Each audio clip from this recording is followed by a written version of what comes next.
White sand beaches, palm trees swaying in the breeze, neon-colored Art Deco hotels glowing in the sun.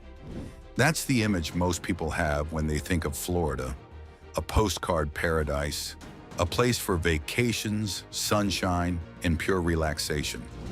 But what if I told you the real Florida, the one beneath the surface, is far more complicated, far more fragile, and honestly, a whole lot more fascinating? Today, we're taking you on a journey through the heart of Florida, a journey that goes underground, dives deep into history, and leads us to the edge of a crisis that has already begun. Stick around. It's worth it.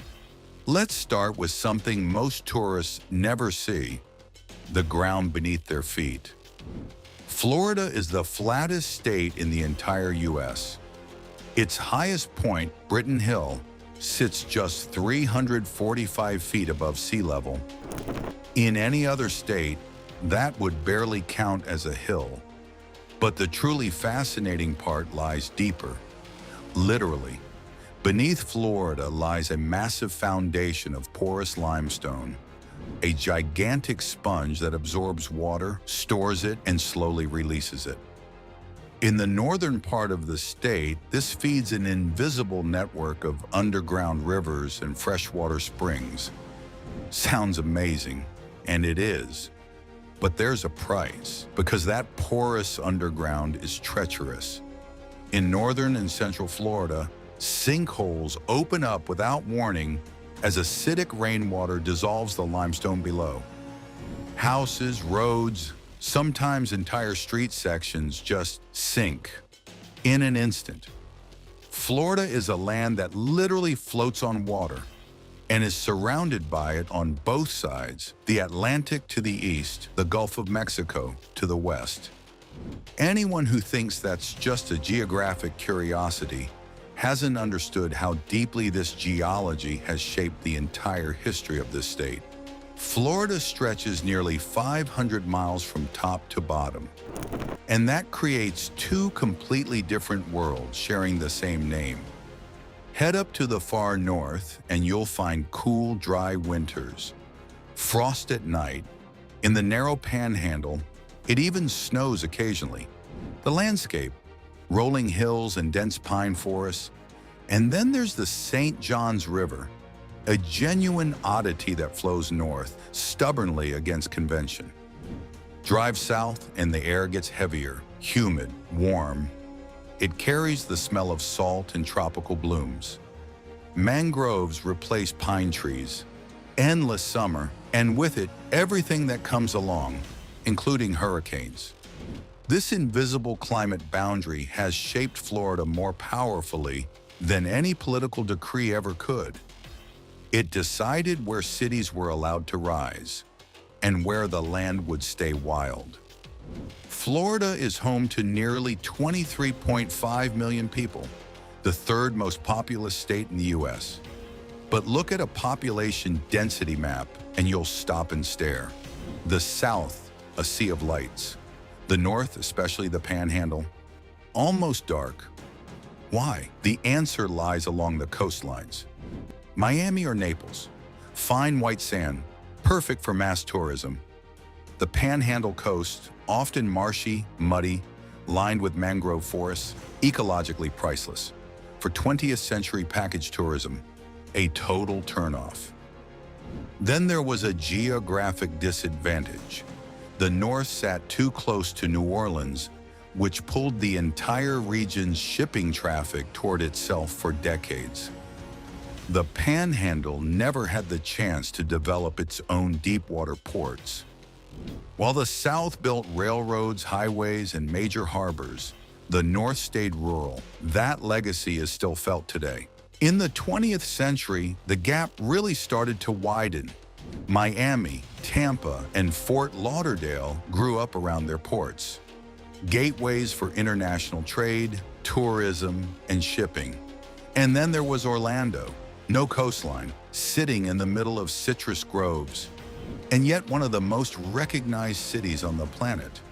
How? Through aerospace, agriculture, and above all, Walt Disney World. What started as a theme park in 1971 drew millions of visitors, spawned hotels and highways, and turned Orlando into an economic powerhouse that's still shining today. The Miami metro area now has over 6.1 million residents, Tampa, 3.2 million, Orlando, 2.7 million, and Pensacola, the largest city in the Panhandle, around 510,000. Tallahassee, the state capital, 300,000. That's not a coincidence. That's history. South Florida didn't just attract industry, it attracted people from all over the world. Geographic proximity to the Caribbean and Latin America turned Miami into a cultural beacon. Today, more than 20% of all Floridians speak Spanish as their native language. In Miami-Dade County, it can feel more like Latin America than the United States. That diversity isn't just a side effect. It's fuel, innovation, and economic engine. But there's another group shaping Florida. Retirees. Florida's boom isn't driven by high birth rates. In some years, there were actually more deaths than births. What keeps the state alive is migration, especially from the 50-plus generation.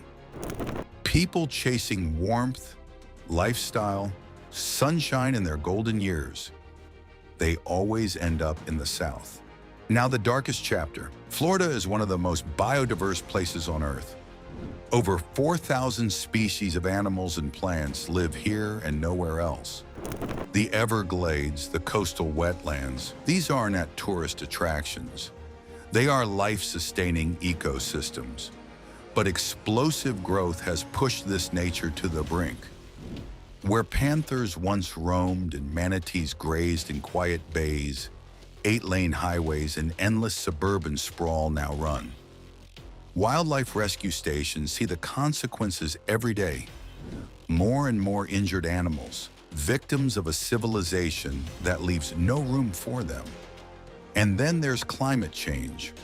Florida has the highest proportion of residents, over 65, of any U.S. state. And many of them live right on the coast, exactly where rising sea levels hit hardest. A new social crisis is emerging. Younger people are moving inland, while older residents, less mobile, more deeply rooted, stay behind in the danger zones. What was planned as a paradise for the golden years is threatening to become a trap. And that's the great irony at the heart of Florida's story. The North, empty, slow, often overlooked, is stable. Its ecosystems largely intact, its ground solid, its climate less extreme. The South is at a turning point. Its unchecked growth is threatening to destroy the very foundation that once made it so appealing. Florida is not a postcard. It's a mirror of our time, a land of contrasts, migration and tradition, nature and concrete, youth and old age, growth and preservation. To truly understand Florida, you have to look beyond the population maps. You need to know the rivers, the limestone, the political treaties, and the invisible climate lines. Because Florida isn't just a vacation destination. It's a story about how we choose to live, what we're willing to sacrifice, and what we want to preserve.